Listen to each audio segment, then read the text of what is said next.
Good evening viewers, स्वागत है आप सबका मेरे YouTube चैनल के संडे पॉडकास्ट में। आज के संडे पॉडकास्ट में हम जो बताने जा रहे हैं, बात करने जा रहे हैं, वह है गर्व न कीजिए, घमंड न कीजिए। हमें किसी भी बात को लेकर व्यक्तिगत रूप से घमंड नहीं करना चाहिए। कई बार क्या होता है, लोग जरा सा कुछ मिल जाता है और वो इतने घमंडी हो जाते हैं, अंदर से इतना घमंड आ जाता है कि मैं ही सब कुछ हूँ। मैं वाली प्रतीति उनको अंदर से आनी शुरू हो जाती है। तो उसी के विषय में आज का हमारा ये संडे पॉडकास्ट बेहद खास होने जाने वाला है। तो आइए शुरू करते हैं आज का संडे पॉडकास्ट विद डॉक्टर पूजा मलिक। मेरे प्रिय, आज के मनुष्य की यह कैसी विडंबना है कि उसे थोड़ा सा सम्मान मिलते ही वह पागल हो जाता है, जरा सा धन प्राप्त होते ही बेकाबू हो जाता है और साधारण सा ज्ञान अर्जन सीखते ही वह उपदेश की भाषा बोलने लग जाता है और तनिक सा यश मिलते ही संसार का उपहास करने लग जाता है। और यदि सुंदर रूप मिल गया तो वह दर्पण को तोड़ डालता है। थोड़ा सा अधिकार हासिल होते ही वह दूसरों को तबाह करने में लग जाता है। और इस प्रकार तमाम उम्र यह मनुष्य चलने से पानी भरने की प्रक्रिया करते हुए अपने आप को बड़ा महत्वपूर्ण समझने लगता है। मेरे प्रिय, मनुष्य की सभ्यता जितनी विकसित हुई है, उतना ही मनुष्य जटिल, कठोर और अहंकारी बन गया है। मनुष्य के हाथ में कुछ भी नहीं है, फिर भी उसे मैं कुछ कहूँ का वहम पैदा हो जाता है। यह वहम कहता है, मैं सारे संसार का केंद्र हूँ, मेरे बिना संसार का कोई काम नहीं हो सकता, मैं ही सबका पालन पोषण करता हूँ, मैं न रहूँ तो परिवार भूखा मर जाएगा। लेकिन अभिमानी के सारे विचार व्यर्थ की कल्पनाएं हैं। किसी के बिना किसी का काम भले कहाँ रुकता है। सभी को अपने अपने कर्मों के अनुसार सब कुछ मिलता है, परंतु व्यक्ति मान लेता है कि मैं सबके लिए सहारा हूँ। हर व्यक्ति यही सोचता है, मानो सभी गीत उसी के लिए गाए जाते हैं, हवाएं उसी के लिए बहती हैं, चंद्र सूर्य भी उसी के लिए परिक्रमा करते हैं और आकाश के बादल भी उसी के खेत में बरसते हैं। प्रकृति का यह महान आश्चर्य है कि सीपियों ने असंख्य मोतियों को जन्म दिया, परंतु वे कभी इठलाती नहीं। कीचड़ ने असंख्य कमल पैदा किए, किंतु गर्व से गर्दन को कभी ऊंचा नहीं उठाया।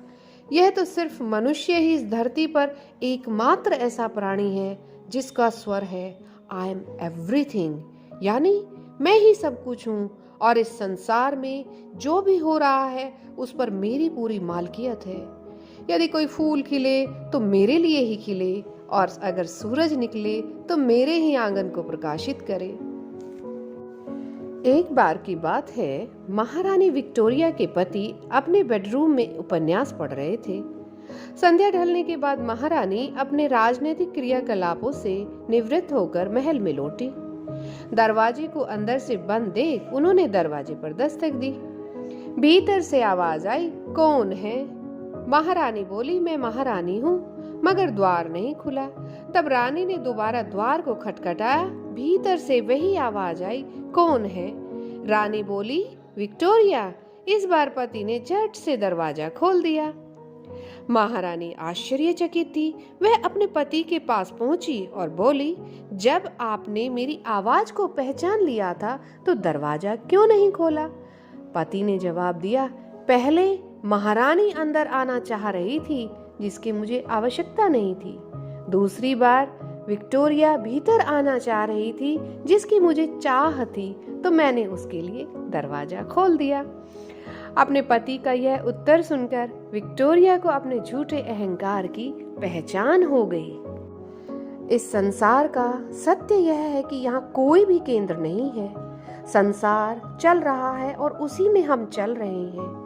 ट्रेन दौड़ रही है और उसमें हम बैठे हुए हैं। तो आइए इसी अहंकार के विषय को और विस्तृत रूप से समझने का एक कहानी के माध्यम से प्रयास करते हैं। एक बार की बात है, एक रथ गुजर रहा था और एक मक्खी रथ के पहिए की कील पर बैठी हुई थी।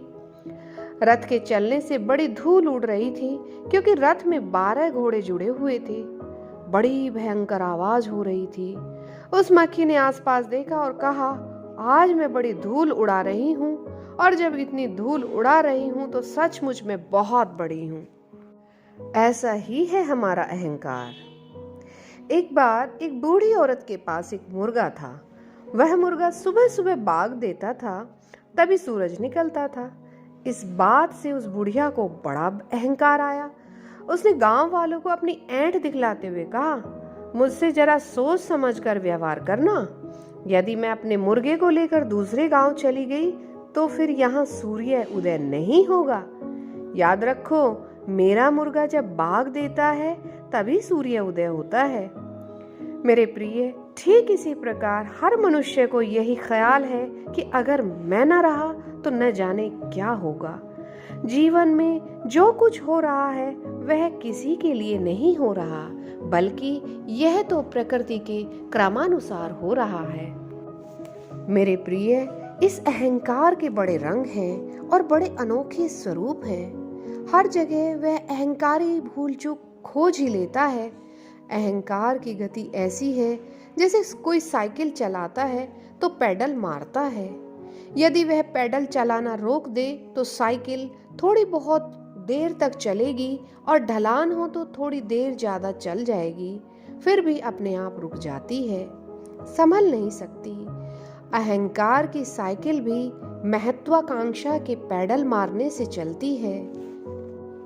एक चीनी फिलोसोफर लाओ त्से ने तो कहा है, न स्वयं अपने अहंकार को बढ़ाओ, न अपने कारण दूसरे के अहंकार को भोजन दो, पोषण दो, क्योंकि यह भी पाप है।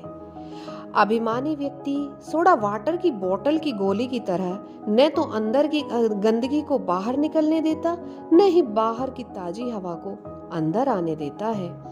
वह तो अपने अहंकार के घोड़े पर बैठकर दूसरों को जीतने व प्रतिशोध लेने के लिए चल पड़ता है। मेरे प्रिय, सुगंध का प्रचार करना जीवन का लक्ष्य नहीं है। जीवन का लक्ष्य है सुगंधित बनना। यह सत्य है कि सुगंध कभी भंवरों को नहीं खोजती, भंवरे स्वयं सुगंध से भी आकर्षित होकर पहुंच जाते हैं। और संत कबीर दास जी ने तो अहंकारियों को चेतावनी देते हुए कहा है, जब तक इस संसार रूपी समुद्र में हमारी जीवन नैया है तब तक गर्व मत करो। उनका एक दोहा मुझे यहाँ याद आ रहा है, वही आप सबसे साझा करना चाहूंगी। कबीरा गर्व न कीजिए, कभू न हंसिए कोय, अबहु नाव समुद्र में का जाने का होए। मुझे आशा है व्यूवर्स, आज की हमारी इस वार्ता का कहानी का आपको अर्थ समझ में आया होगा, और जीवन में जो हम अहंकार कर बैठते हैं, जो भूल चूक हम कर बैठते हैं, उसके प्रति हम आज से थोड़े से सक्रिय रूप से सचेतन होकर अपने मन को स्वच्छ बनाने का प्रयास करेंगे और जीवन में सुगंधित होने का प्रयास करेंगे। अपने अंदर की जो सुगंध है उसको चहुं ओर फैलाने का प्रयास करेंगे। इन्हीं शब्दों के साथ हम आज की वार्ता को विराम देते हैं। अगर आपको हमारी वार्ता, हमारी कहानी पसंद आ रही है, प्रिय लग रही है, तो हमारे चैनल को ज़्यादा से ज़्यादा लाइक करें, शेयर करें और चैनल को सब्सक्राइब करना ना भूलें। Thank you. Have a wonderful night. Bye bye. Take care.